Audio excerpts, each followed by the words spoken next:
नमस्कार, मी किरण सोनावणे. नमस्कार, मी प्रियदर्शनी हिंगे. आपलं स्वागत आहे आपल्या मॅक्स सर्वांचं महाराष्ट्रमध्ये. मॅक्स महाराष्ट्रमध्ये स्वागत आहे. आजचा विषय जो आहे तो शिक्षित लोक आणि अंधश्रद्धा असा आहे. तर प्रियदर्शनी, हा नेमका विषय काय?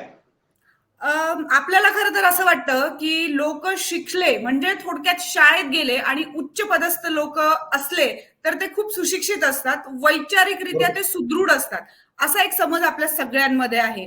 पण बरोबर. एक बातमी आलेली आहे आणि त्या बातमीने खळबळ माजवलेली आहे. तर ती बातमी काय आहे ते मी तुम्हाला सुरुवातीला सांगते.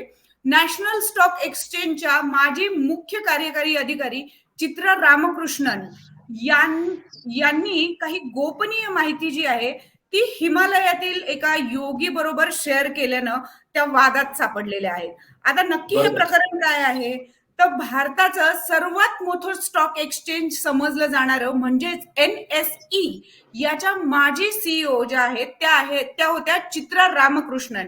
या सध्या वादात अडकलेल्या आहेत, कारण त्या स्टॉक एक्सचेंजचे निर्णय घेण्याआधी एका हिमालयातल्या योगी बाबाची मदत घेत होत्या, असा आरोप सेबीने केलेला आहे.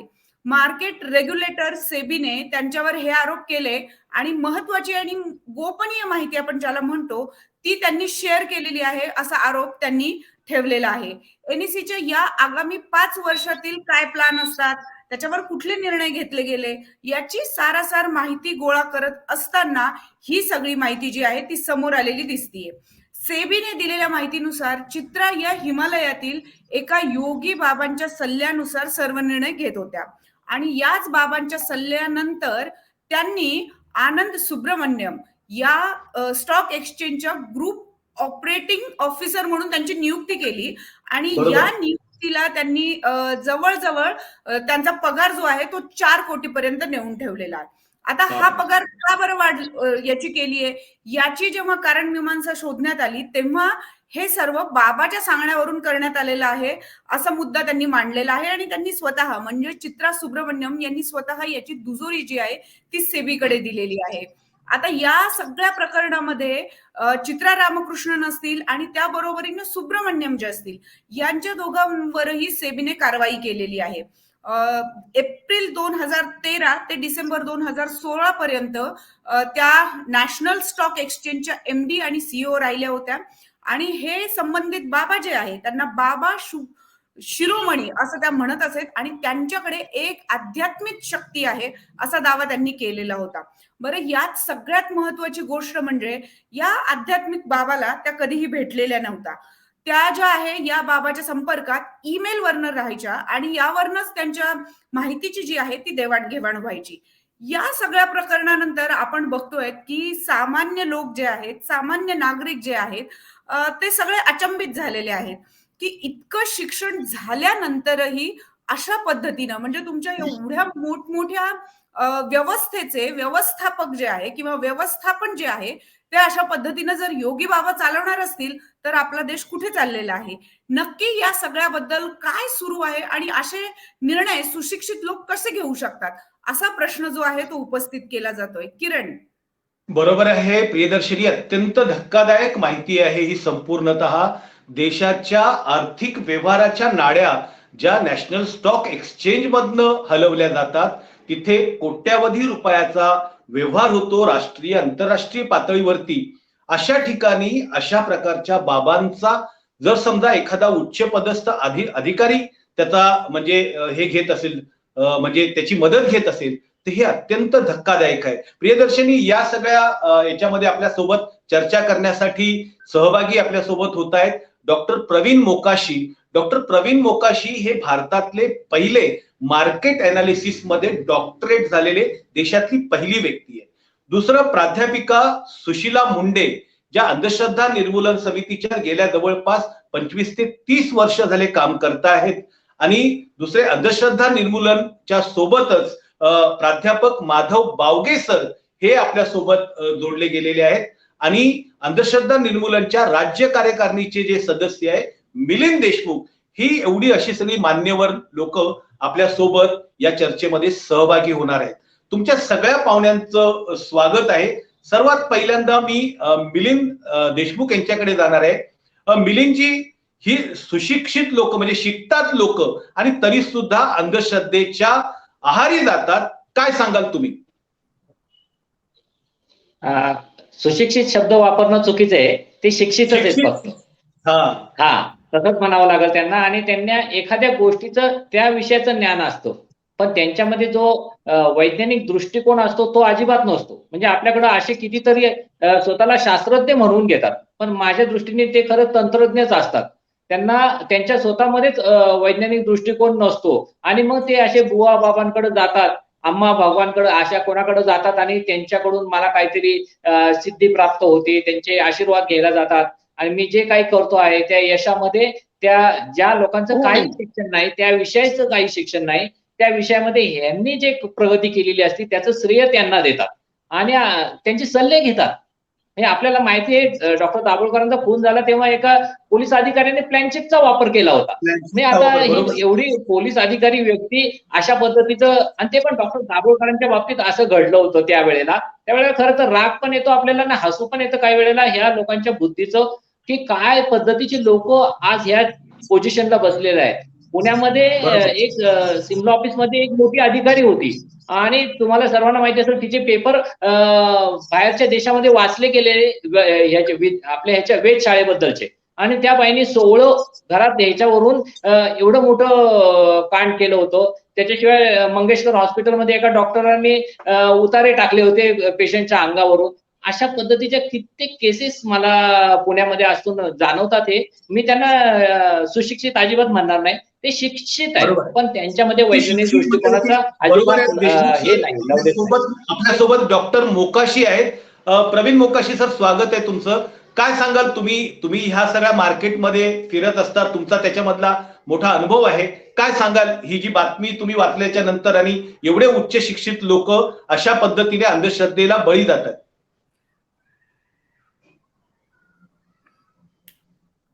मोकाशी सर.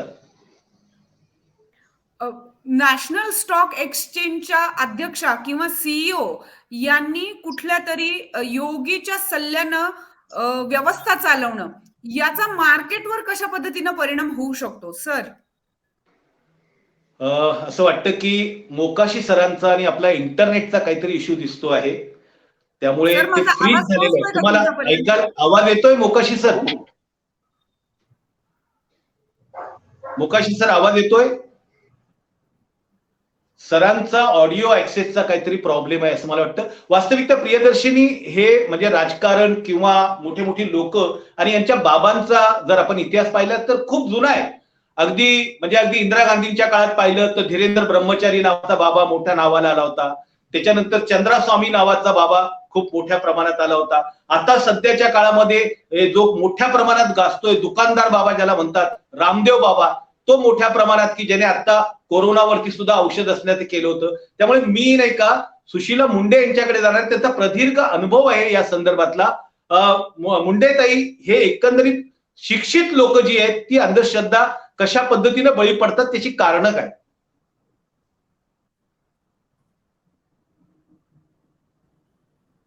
मुंडेताई, आवाज येतोय? कुणाला विचारलं? बावगे सर, तुम्ही यावरती जरा प्रकाश टाका.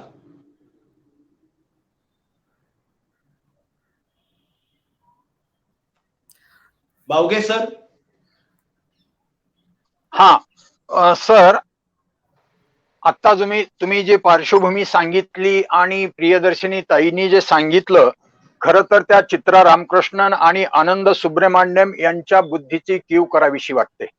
त्यांना सुशिक्षित कसं म्हणावं याच्याबद्दलच लांछनास्पद आपणालाच वाटतं. आणि तुम्ही हे जे सांगितलं, सगळ्या की पोस्टवर व्यक्ती असतात आणि त्यांचा रिमोट हा कुठल्या ना कुठल्या बुवा बाबा मांत्रिक जाणता यांच्याशी असतो. याच्याबद्दल जर तुम्हाला इतिहास जर सांगायचा झाला, थोडक्यात तुम्ही एक दोन उदाहरणं दिलेली आहेत. देशाचे राष्ट्रपती सत्यसाईबाबाच्या चरणी नतमस्तक होतात. पंतप्रधान व केंद्रीय मंत्री बुवा बाबांच्या दावणीला बांधलेले. राज्याचे मुख्यमंत्री आणि मंत्री हे बुवा बाबांकडे दर्शनाला जातात आणि दर्शन घेतलं तर त्यांचा हरकत नाही, परंतु त्यांच्या सल्ल्यानुसार काम करतात. आपल्या एका मुख्यमंत्र्यांनी तर अधिवेशन सोडून त्या बाबांच्या दर्शनासाठी इथे थांबले. दुसरे मुख्यमंत्री तर त्यांच्या आपल्या निवासस्थानीच त्यांनी बाबाला आणलं. राज्यपाल महोदय ज्या वेळेला आपल्या देशामध्ये पाण्याचा तुटवडा होता, पाऊस कमी पडलेला होता, त्यावेळेला शाळांमधून देवाला प्रार्थना करा पाऊस पडावा म्हणून अशा पद्धतीचा फतवा काढला जातो. गुजरात मधील भावनगरच्या पार्वती अम्माकडे निपुत्रिक आणि पुत्र प्राप्तीसाठी वाऱ्या करणे, त्याच्यामध्ये महाराष्ट्रातल्या किंवा इतर बहुतालच्या राज्यातल्या एकही तालुका शिल्लक नसेल आणि त्यामध्ये त्या निपुत्रिकामध्ये पार्वती अम्माच्या आशीर्वादानं पुत्रप्राप्ती व्हावी यासाठी प्राचार्य, प्राध्यापक, शिक्षक अशी मंडळी त्यांच्यामध्ये तिथे गेलेली आहेत, आपली हजेरी लावलेली आहेत. या संदर्भामध्ये व्यवस्थाच अशी ही झालेली आहे की इथली शिक्षण पद्धती कुचकामी आहे. आणि दुसरी गोष्ट, इसवी सनाच्या 8व्या शतकाच्या अखेरपासूनच बुवा बाबा वाक्य प्रमाण मांडण्याची ही प्रवृत्ती अधिक जास्त वाढलेली आहे. आणि त्यामुळे सगळ्या की पोस्टवर अधिकारी बसतात, मंत्री बसतात, पण त्यांचं रिमोट कंट्रोल हा बुवा बाबा मांत्रिक आणि ज्योतिषांच्या हातात असतो, हे निश्चित सांगितलं पाहिजे. आणि या संदर्भामध्ये मी डॉक्टर नरेंद्र दाभोळकरांची आठवण करून देतो. शहीद डॉक्टर नरेंद्र दाभोळकर हे महात्मा फुले आणि सावित्रीबाई फुले यांचा संदर्भ देऊन सांगायचे की शिक्षणाचं सार्वत्रिकरण होईल, वाड्या वस्ती तांड्यापर्यंत शिक्षण जाईल आणि लोक सुशिक्षित होतील आणि अंधश्रद्धा निर्मूलनाच्या चळवळीचं काम करण्याची गरज पडणार नाही असं म्हटलेले होते. झालं काय? शिक्षणाचं सार्वत्रिकरण झालं, वाड्या वस्ती तांड्यापर्यंत शिक्षण गेलं, परंतु माणूस साक्षर झालेला आहे, सुशिक्षित आणि सुसंस्कृत झालेला नाही आहे. या डिग्र्या जे मिळवलेल्या आहेत त्या पोट पाणी भरण्याच्या पुरताच बद्दलचा वापर करण्यासाठी त्या डिग्र्याचा वापर केला जातो. आणि आता तर PhD सारख्या डिग्र्या सुद्धा बोगस विद्यापीठामधून कुठल्याही म्हणजे अभ्यास न करता मिळवल्या जात आहेत.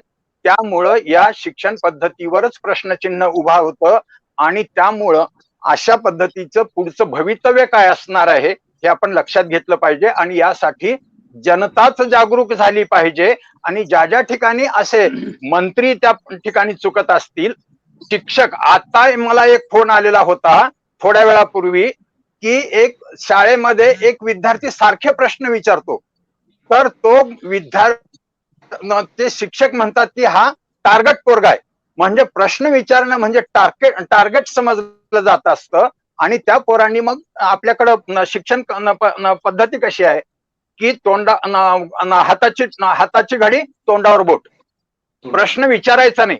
अशा पद्धतीची जर शिक्षण पद्धती जर रुजत असेल तर मग पुढची पिढी कशी घडणार? आणि जे राज्यकर्ते जर त्या पदावर जाऊन जर अशा पद्धतीने वागत असतील तर जसा राजा तशी प्रजा असू शकते. आणि म्हणून आता प्रजेनीच जागृत होणं गरजेचं आहे, वैज्ञानिक दृष्टिकोन बाळगणं गरजेचं आहे, विचार करण्याची गरज आहे आणि त्यांनीच या सगळ्यांना धडा शिकवण्याची गरज आहे असं मला वाटतं. बरोबर आहे. मोकाशी सर आवाज येतोय तुम्हाला आमचा? मोकाशी सर आवाज येतोय तुम्हाला? मुंडे मॅडम आवाज येतोय का तुम्हाला? येतो, मला येतोय आवाज. हा येतोय. तुमच्याकडे मी आता आवाज येतोय. हो, माधव बावगे सरांनी संपूर्ण पार्श्वभूमी मांडलेली आहे काय का, पण याची कारणं काय की सुशिक्षित माणसं म्हणजे शिक्षित माणसं जी आहे एवढी उच्च शिक्षण घेतलेली व्यक्ती आहेत आणि त्या अशा बाबा बुवांच्या नादी लागण्याची कारणं काय? तुमची इतकी वर्ष तुम्ही काम करतायत अनिस मध्ये.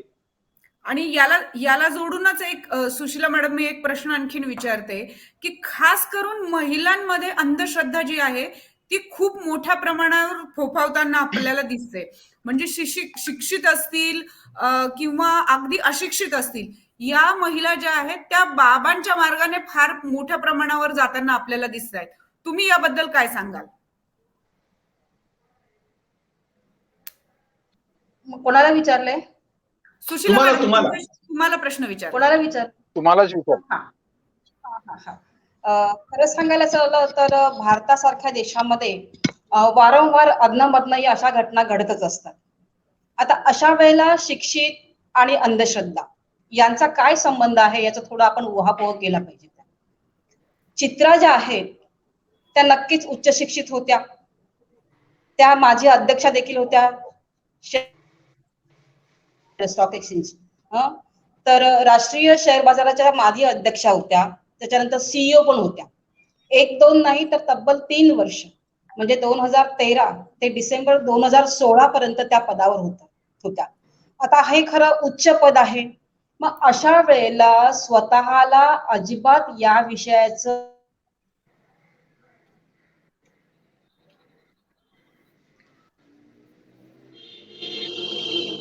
प्रियदर्शिनी, आपला सुशीला मॅडमच्या सोबतचा जो संपर्क आहे त्यांच्याकडे काहीतरी नेटवर्कचा इश्यू आहे आणि मोकाशी सरांना आवाज जात नाहीये. त्यामुळे आपण पुन्हा एकदा मिलिंद देशमुख सरांकडे जाणार आहे. देशमुख सर, नेमकं याच्या मागची कारणं काय? एवढा मनुष्य शिकतो, एवढा उच्च शिक्षित होतो आणि तरी सुद्धा तो असं काहीतरी बळी पडतो.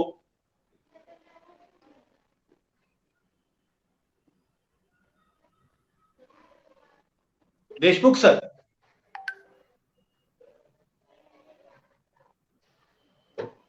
हा, ऍक्च्युली माझा आवाज येतोय व्यवस्थित? हो, येतोय. आवाज येतोय व्यवस्थित माझा? हा, खरं तर आपल्याकडे शालेय शिक्षण जे आहे लहानपणापासून ज्या मुलाला शिकवलं पाहिजे आणि त्याला वैज्ञानिक दृष्टिकोन त्याच्या अंगात रुजला पाहिजे. त्याच्या आपल्या शालेय शिक्षणात वैज्ञानिक दृष्टिकोन आहे, शिक्षणाच्या गाभागाठकात आहे, मूल्य शिक्षणात आहे, पण तो शिक्षकामध्येच वैज्ञानिक दृष्टिकोन नसतो. मग ती शिक्षिका जी असती ती मार्गशीर्षचे गुरुवार करते आणि मार्गशीर्षच्या गुरुवारी हाफ डे मागते शाळेमध्ये आणि सगळ्या शिक्षिका मिळून ते मंजूर करून घेतात. आणि मग जर एवढ्या सगळ्या शिक्षिका मिळून जर तो मार्गशीर्षच्या गुरुवारची साठी हाफ डे घेत असतील तर मुलांना जे काही सायन्स शिकवलं जातं किंवा ग्रहणाच्या वेळेला ग्रहण कसं होतं हे शिकवतात, पण हे पाळतात त्याचं की ग्रहणामध्ये हे करू नये ते करू नये. म्हणजे बाईंना जरी विचारलं त्या मुलांनी तर त्या सांगतात की बाई मी पाळते, कशाला रिस्क घ्यायची. तर गरोदर स्त्री डॉक्टर असते पण ती म्हणते नको, कशाला त्या दिवशी नाही चिरलं काही तर काय बिघडणार आहे.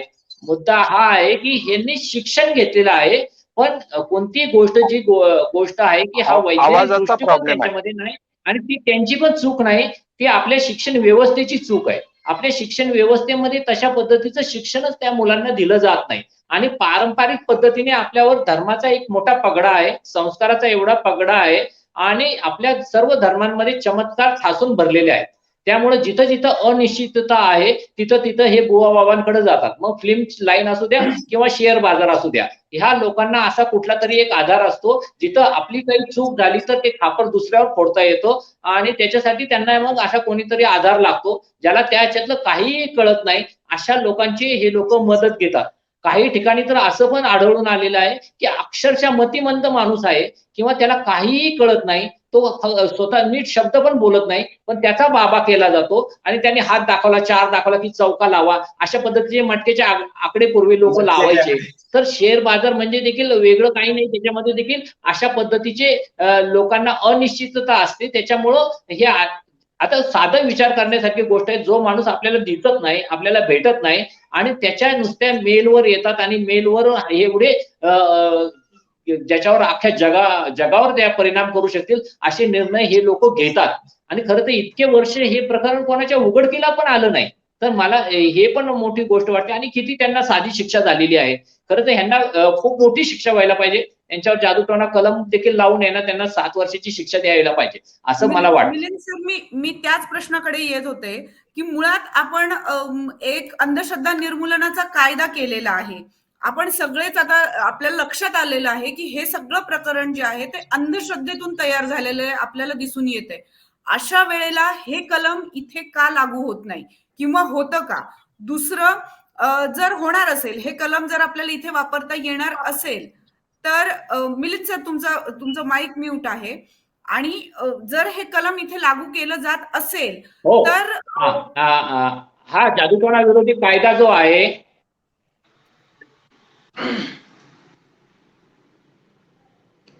बोला मॅम, माहिती बोला मॅम. जर हा हा हा कायदा इथे लागू होत नाही का, आपल्याला सगळ्यांना दिसतंय की ते मूळ कारण काय आहे, तरीही इथे तो लागू केलेला आपल्याला दिसत नाही. म्हणजे सेबीने जेव्हा काही कारवाई केलेली आहे त्यांच्या अधिकारात अखत्यारीत्यात राहून, तर ती कारवाई आहे की हे तुम्ही सबमिट करा, ते सबमिट करा आणि इतके वर्ष तुम्ही इतके पैसे परत करा वगैरे अशा पद्धतीच्या कारवाया केलेल्या आहेत. पण तिथे अंधश्रद्धा निर्मूलन कायदा जो आहे त्याचं कलम इथे कुठेही रजिस्टर झालेलं आपल्याला दिसत नाहीये. तर या सगळ्या संदर्भात मिलिंद सर तुम्ही काय सांगाल? खरं तर आपला हा कायदा आहे ना महाराष्ट्रापुरताच मर्यादित आहे. म्हणजे महाराष्ट्रामध्ये जर कोणी अशी काही गोष्ट केली तर त्याला हा कायदा लागू होतो. ते पण आहे, पण बाकीच्या राज्यांमध्ये किंवा या बाकीच्या ठिकाणी आणि त्याच्यामुळं हा कायदा खरं तर केंद्रात व्हायला पाहिजे अशी आमची त्यावेळेची मागणी होती. आणि केंद्रामध्ये जर हा कायदा लागू जर झाला तर माझ्या मते अशा पद्धतीच्या गोष्टी ज्या कोणत्याही भारतामध्ये कुठेही जर अशा पद्धतीच्या गोष्टी घडतील त्यावेळेला ह्या कायद्यानुसार त्यांच्यावर कारवाई करता येईल. बावगे सर, तुम्हाला काय बोलायचंय? तुम्ही काहीतरी मुंडी हलवत होता, तुम्हाला काहीतरी बोलायचंय, मान हलवत होता, बोला. माईक ऑन करा. मला असं वाटतं अगोदरच्या माईक काऊनच आहे माझा, ऐकू येतोय आवाज? हो, बोला बोला. आवाज ऐकू? हो बोला. हा, मला असं वाटतं की नुसतं ज्ञान वाढवून उपयोग नाही, त्याप्रमाणे वागण्याचं धैर्य असायला हवं असं सुधारकार गोपाळ गणेश आगरकर यांनी म्हटलेलं आहे. आपल्याकडे काय आहे, शिक्षणामध्ये वैज्ञानिक दृष्टिकोन आहे, पण चिकित्सक आणि संशोधनात्मक अंग हे फार कमजोर आहे. त्यामुळं असे फार प्रश्न निर्माण होत आहेत. आणि दुसरा जो प्रश्न तुम्ही विचारला, हा कायदा या ठिकाणी का लागू होत नाही,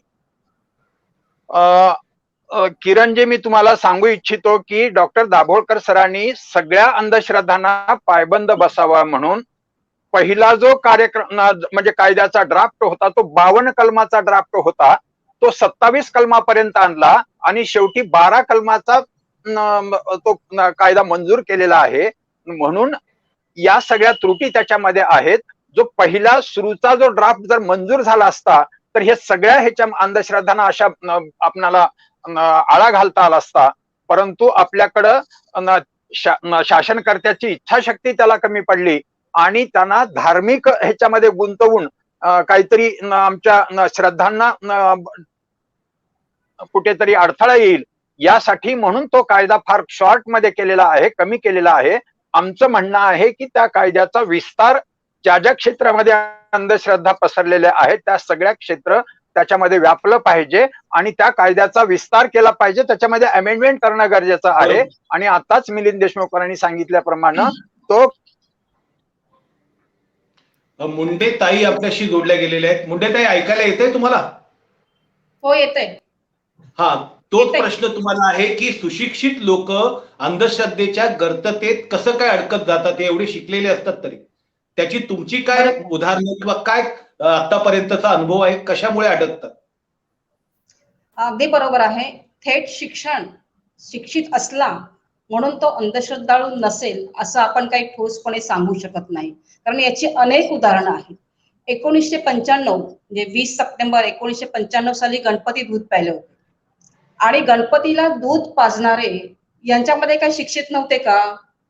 त्यावेळेचे तत्कालीन मुख्यमंत्री जे होते त्यांनी देखील गणपतीला दूध पाजलंच होतं ना.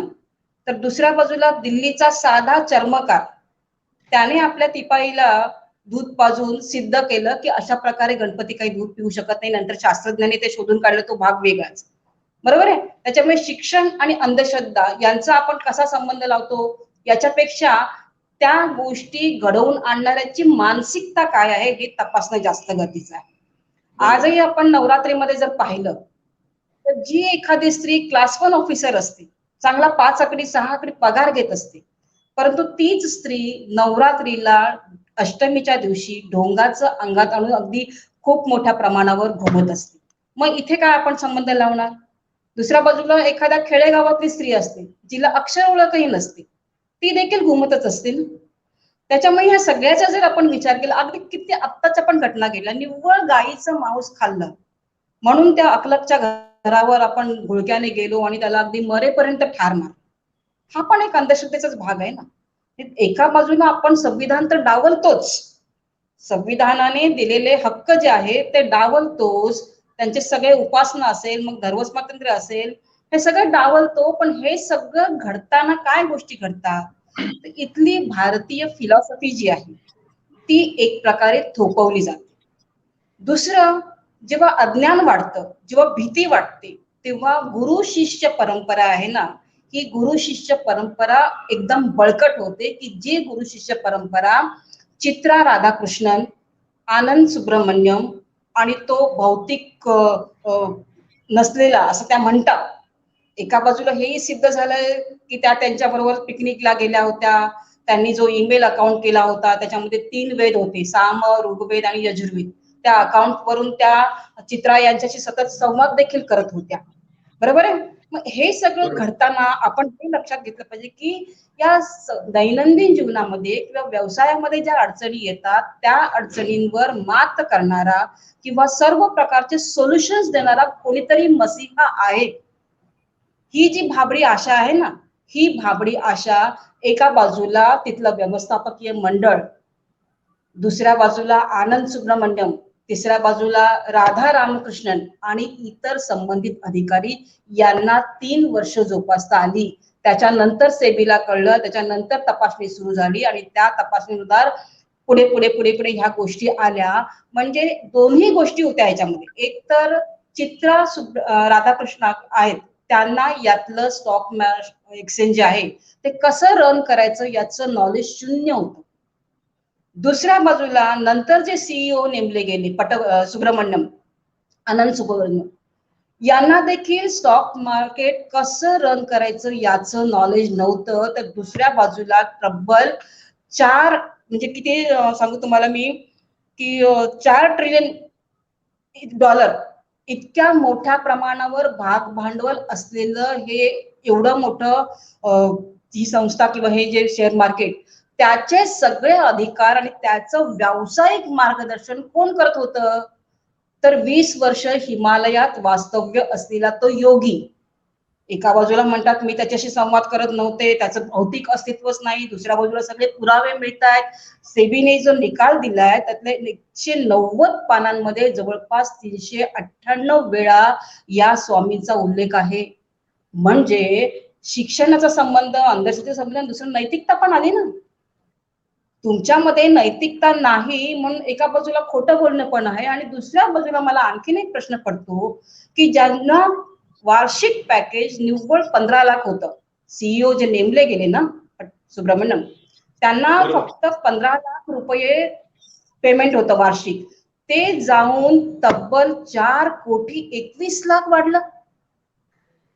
एका बाजूला बेरोजगारी आहे, दुसऱ्या बाजूला त्यांना कसलंही नॉलेज नाही. मग हे सगळं कोणाच्या सूत्रावरून हल्लं, कोणाच्या सूत्रावरून हल्लं? म्हणजे इथे कुठलीही जाच पडताळणी नाही, तपासणी नाही, विवेक नाही, ज्ञान नाही. निव्वळ कोणीतरी एक जण सांगतंय आणि ते तसं स्वीकारतंय. हे जे घडतं ना भारतामध्ये, त्याच्यामुळे एका बाजूला आपली शैक्षणिक व्यवस्था, दुसऱ्या बाजूला आपलं राजकीय आश्रय, हे सगळं घडवणारा तो एकटा योगी निश्चितच नसेल. तर याच्या मागे दुसरे जे असतात त्यांचे आर्थिक हितसंबंध असतात, वर्चस्ववाद असतो. तिसऱ्या बाजूला इथली जाती व्यवस्था ती देखील तितकीच पोखरली गेलेली आहे. आणि चौथ्या बाजूला संविधानाबद्दल असलेली प्रचंड अनास्था. हक्क हवे तर कर्तव्य का नको? शालेय जीवनापासून जसं मगाशी सांगितलं गेलं की एका बाजूला वैज्ञानिक दृष्टिकोन रुजवायला पाहिजे, मग दुसऱ्या बाजूला मला स्वतःला किंवा ज्या चळवळीत आम्ही सगळे काम करत आहोत आम्हाला सगळ्यांना असं वाटतं की संविधान जागर का नको, संविधानामधले जे कलम आहेत, आर्टिकल्स आहेत, त्याच्याबद्दल अभ्यास का नको विद्यार्थ्यांमध्ये. जर विद्यार्थीच अशा प्रकारे निपजला की ज्याला ओ की ठो कळत नाही, ठेविले अनंते तैसेची राहावे, चित्ती असू द्यावे समाधान, न मिळव खावया न मिळून प्यावया, कृपा करी नारायण, ही जी फिलॉसॉफी आहे ना, ही फिलॉसॉफी शालेय काळातच मुलांवर थोपवली जाते. ज्याचेच पडसाद आज आपण कर्नाटकापासून ते महाराष्ट्रापासून तर मग ते हिजाब असेल, मग ते पडदा असेल, हे सगळं आपण वेगवेगळ्या प्रकारे अनुभवत आहोत. तर मला असं वाटतं की अनेक गोष्टींचा हा परिपाक आहे. चित्रा ज्या वागल्या ज्या प्रकारे त्या सगळ्याचा हा परिपाक आहे. आणि मला असंही वाटतं की ज्यांना सेबीने जो दंड ठोठावलेला आहे, सगळ्यात जास्त 3 कोटीचा दंड चित्राला आहे, बाकी मग खालचे व्यवस्थापकीय मंडळ आहेत किंवा ते सुब्रमण्यम आहेत, या सगळ्यांना 2-2 कोटीचा आहे. या लोकांनी आतापर्यंत कोट्यावधीची माया जमवलेली. मग अशा वेळेला हे काय दर्या में खसखस आहे. नुसते आर्थिक दंड नको, याच्या पेक्षा आणखीन काहीतरी वेगळा दंड देखील यांना आकारला गेला पाहिजे असं मला वाटतं. आणि अशा जर गोष्टी कुठे होत असतील तर एक सजग नागरिक म्हणून आपण देखील वेळोवेळी आवाज उठवला पाहिजे असं मला वाटतं. थँक्यू. खरंच आहे सुशीलाताई, तुम्ही जे म्हणताय ते. कारण मुळात हे सगळं नुकसान जे आहे ते आर्थिक स्वरूपाचंच नुकसान असेल असं आपल्याला गृहीत धरून चालणार नाही. ही व्यवस्था जर चुकीच्या हातामध्ये जाणार असेल किंवा चुकीचा ब्रेन जर मेंदू जो आहे तो ही व्यवस्था वापरणार असेल तर मला वाटतं हे नुकसान जे आहे ते निश्चितच आर्थिक नाही, याच्यापेक्षा खूप मोठं आपलं सगळ्यांचं नुकसान झालेलं आहे. आणि ही नुकसान भरपाई केवळ आर्थिक मधून होणं शक्य नाहीये. दुसऱ्या बाजूला आपण बघतोय की अशा व्यवस्था यांचे उच्च पदस्थ जे आहे, या व्यवस्थांवर बसणारे उच्च पदस्थ जे आहेत ते अशा प्रकारे जर वागत असतील तर सामान्य नागरिकांनी नक्की काय करायचं असा प्रश्न उपस्थित होतो. दुसऱ्या बाजूला आज आपल्या सगळ्या गेस्टनीही ज्या पद्धतीने सांगितलं की शिक्षण व्यवस्थेवर आपण प्रत्येक वेळेला बोटं ठेवतो आणि प्रत्येक वेळेला प्रश्नचिन्ह उपस्थित करतो. तर ही शिक्षण व्यवस्था जी आहे ती आपण आपल्या घरामधनंही इम्प्लिमेंट करत असतो. तर या शिक्षण व्यवस्थेवर मला असं वाटतं की व्यवस्था बदलेल तेव्हा बदलेल, पण किमान घरातनं आपण या गोष्टी नक्कीच सुरू करू शकतो. आणि जिथे कुठे आपल्याला हे दिसेल की या गोष्टी चुकीच्या चालू आहेत, आणि खास करून अंधश्रद्धा आपल्याला पावलोपावली दिसतात की अगदी मांजर अडवी गेली तर 7 पावलं मागे चाला, इथपासनं सुरुवात होते. आणि ती सुरुवात होऊन अखेरीस आपण बघतोय की ती कुठपर्यंत जाऊ शकते आणि कुठपर्यंत त्याचा परिपाक होऊ शकतो हे सगळं आपण बघितलेलं आहे. आणि चित्रा यांचं हे मूर्तिमंत उदाहरण असेल. त्यामुळे शिक्षित जे आहे ते सुशिक्षितच आहे की नाही याच्यावरही आपण सगळ्यांनी विचार केला पाहिजे आणि त्यानंतरच कृती केली पाहिजे, हेही तितकंच महत्वाचं. किरण. बरोबर आहे प्रियदर्शनी, अतिशय महत्वाचा मुद्दा मांडला. आणखी एका मुद्द्याकडे मला तुमच्या सगळ्यांचं लक्ष वेधायचं आहे. तो मुद्दा म्हणजे माणसाच्या मानसिकतेचा. तो माणसाच्या मानसिकतेचा म्हणजे तुम्ही पाहत असाल की ही जी माणसं असतात समोर वागत असताना अतिशय आपल्याला असं वाटतं की खूप नॉर्मल आहेत, नॉर्मल बोलतात, वेगवेगळ्या प्रकारे अस्खलित इंग्लिश बोलतात, नवे नवे संदर्भ देतात, पण त्यांच्या मनामध्ये कुठेतरी स्प्लिट पर्सनॅलिटी म्हणजे एका व्यक्तीमध्ये दोहऱ्या प्रकारचं अजून एक व्यक्तिमत्व असतं, आतला असा कुठेतरी कप्पा असतो. त्यासाठी आपण आज खरं म्हणजे डॉक्टर हमीद दाभोळकरांना पण बोलवलं होतं, पण काही काम असल्यामुळे ते काही येऊ शकले नाही. तर ही जी समोर सुशिक्षित अगदी म्हणजे टाय बी लावणारी माणसं जी दिसतात, पण ती आतून कुठेतरी घाबरलेली असतात, कुठेतरी लालची असतात, कुठेतरी महत्वाकांक्षी असतात.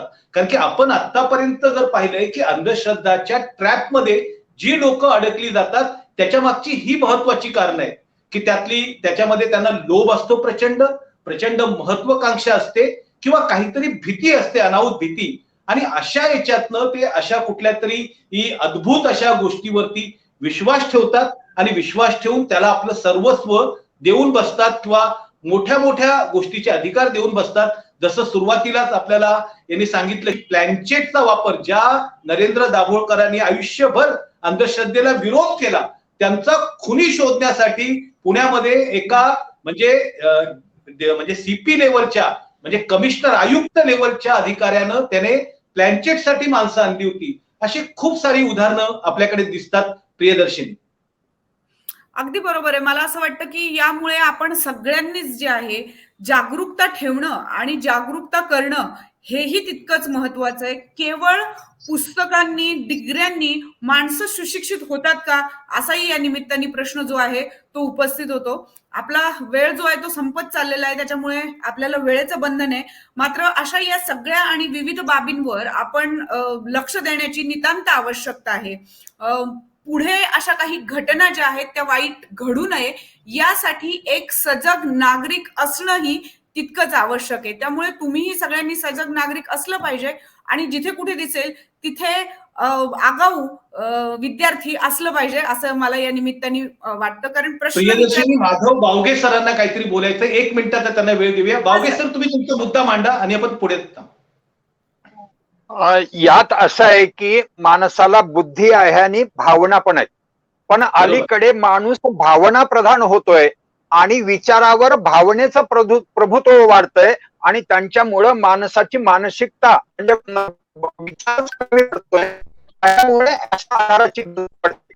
महाराष्ट्रात अंधश्रद्धा निर्मूलन समितीचं म्हणणं आहे आणि त्यांचं मूळ कर्तव्य असं आहे की माणसाच्या मनातली भीती दूर करणं आणि त्यांचा आत्मविश्वास जागा करणं. एकदा का माणसाचा आत्मा जागा झाला की तो शून्यातून विश्व निर्माण होऊ शकतो आणि चांगले घडू अशा पद्धतीचं हे होतं. मग भावनेला माधव बांगरे विचार साहेबांच्या नेटचा प्रियदर्शनी काहीतरी इश्यू दिसतो आहे, त्यांचं नेट काही चालत नाही आणि आपल्याला आवाज काही येत नाही. पण आपल्या सगळ्याच पाहुण्यांनी प्रियदर्शनी अतिशय योग्य असे मुद्दे मांडले आणि त्या विषयाला व्यवस्थित पद्धतीने आपण पुढे आणलेलं आहे.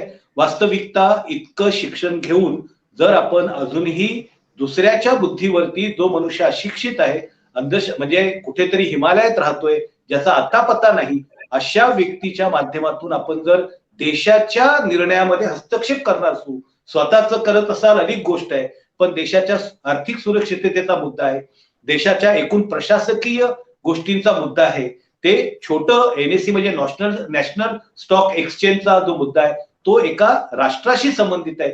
एवढं जर एवढ्या उच्च शिक्षित लोकांना समजत नसेल तर आपल्याला खरंच प्रश्न उपस्थित होतो की 130 कोटींची आपली लोकसंख्या आहे, 75 वर्ष आपल्या देशाच्या स्वातंत्र्याला झालेली आहे आणि एवढं असताना आता पण आपल्याकडे एक विज्ञानातलं स्वातंत्र्यापूर्वीचं नोबेल पुरस्कार आहे, पण स्वातंत्र्यानंतरचं एकही विज्ञानातलं नोबेल पुरस्कार आपल्याकडे प्रियदर्शनी नाही आहे. वास्तविकता एकंदरीत पाश्चात्य शास्त्रज्ञ किंवा पाश्चात्य लोकांशी ज्यावेळेस बोलतो आपण त्यावेळेस या देशाकडे फक्त खाणाऱ्या देशांचा एक मार्केट म्हणून आपल्या देशाकडे पाहतोय का, पाहिलं जातंय का, असा सुद्धा प्रश्न चर्चा तिथे आपल्याला दिसत असते. तुम्ही सर्वांनी या सगळ्या चर्चेमध्ये सहभाग घेतला आणि तुमचा अमूल्य वेळ मॅक्स महाराष्ट्राला दिला, त्याबद्दल तुम्हा सर्व पाहुण्यांचं मॅक्स महाराष्ट्राच्या वतीनं आम्ही तुमचा आभार मानतोय. Priyadarshini, thank you so much. Thank you sir. Thank you. धन्यवाद.